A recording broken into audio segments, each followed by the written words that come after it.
इंदापूरच्या प्रकरणात ज्याप्रमाणे शिंदेचा एन्काउंटर झाला आणि ती केस दाबण्याचा शासनाने प्रयत्न केला, त्याचप्रमाणे सिंधुदुर्ग जिल्ह्यातला मालवणचा राजकोटचा पुतळा, महाराजांचा पुतळा पडल्यानंतर तो प्रकरण दाबण्याचा आणि निवडणुकीत तो प्रकरण संपवण्याचा प्रयत्न शासनाचा चाललेला आहे. आजच निविदा एक प्रसिद्ध झालेली मी बघितलेली आहे. या निविदामध्ये अगदी 8 दिवसाची मुदत देऊन ह्या निविदा प्रसिद्ध केलेल्या आहेत आणि ही निविदा 1 तारखेनंतर खोलल्यानंतर 4 दिवसात अगदी त्या असलेल्या ठेकेदारांनी किंवा त्या असलेल्या शिल्पकारांनी आपला पुतळा बनवून संचालनाची परवानगी घ्यायची अशा प्रकारची अट घातलेली आहे आणि त्या पुतळ्याला परत महाराजांच्या पुतळ्याला परत 6 महिन्याची मुदत दिलेली आहे. याचा अर्थ निवडणुकीत फक्त हे दाखवण्याचा प्रयत्न झालेला आहे. उद्या सकाळी या 1 तारखेनंतर तातडीने उद्या कार्यान्वयन आदेश पण देतील आणि तो पुतळा आपण चालू केला असं दाखवण्याचा प्रयत्न करतील किंवा तो पुतळ्याचं उद्घाटन पण एकदा परत करतील. पण खऱ्या अर्थाने महाराजांचा पुतळा पडला त्यासाठी शासनाने नेमलेली समितीचा अहवाल अद्याप कुठे प्रसिद्ध झालेला नाही. शासनाने नेमलेली समिती जी आहे त्या समितीने याच्यात काय निष्कर्ष काढलेला आहे, त्यानंतर हा पुतळा बनवण्याला अटक झाली पण त्याच्यावरती जामीन होण्यापूर्वीच हा पुतळा घाई गडबडीत घाई घिसटीत करण्याचा प्रयत्न होऊन परत जर अशा प्रकारचा पुतळा आणि महाराजांचा अवमान झाली तर मात्र हे योग्य होणार नाही.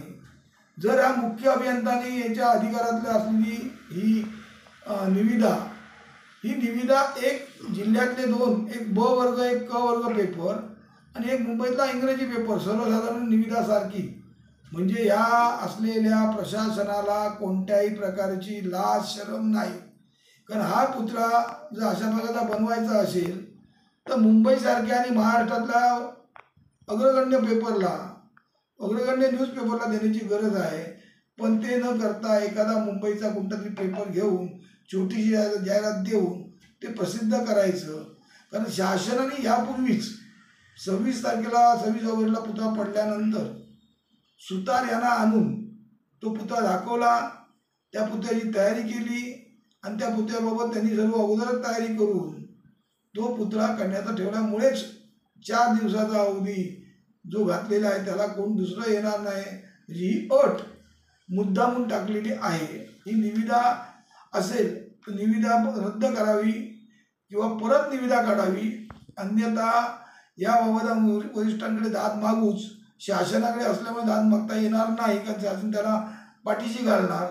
त्यामुळे ह्या तकलादू पुतळ्याला परत 6 महिन्याची मुदत असल्यामुळे परत जयदीप आपटेसारखा पुतळा बनवण्याचा प्रयत्न झाला तर या शासन महाराजांकडून त्यांना क्षमा मिळणार नाही. कारण अशा पुतळ्याबाबत, कारण हे सर्व प्रकरण करण्यासाठीच जो जिल्हा निर्मिती झाल्यापासून मालवण तालुका हा सावंतवाडी डिव्हिजनला जोडलेला होता, तो सर्वगड इथे आल्यानंतर मालवण तालुका कणकवली डिव्हिजनला जोडला गेला. ह्यामध्येच खऱ्या अर्थाने काळवेर आहे. यामध्येच खऱ्या अर्थाने हे केलेल्या तशाच प्रकारचा 13.5 कोटीचा चुराडा मागच्या नौसेना दिनाच्या निमित्ताने झाला. तोच न विदाउट टेंडर काढता झाला. तशाच प्रकारचे हे करण्याचा प्रयत्न चाललेला आहे आणि अशा प्रकारची अनियमितता करणारे जे दोषी अधिकारी आहेत ते दोषी अधिकारी परत तिकीट हे अशा प्रकारची निविदा काढतायत याचा आम्ही निषेध करतो.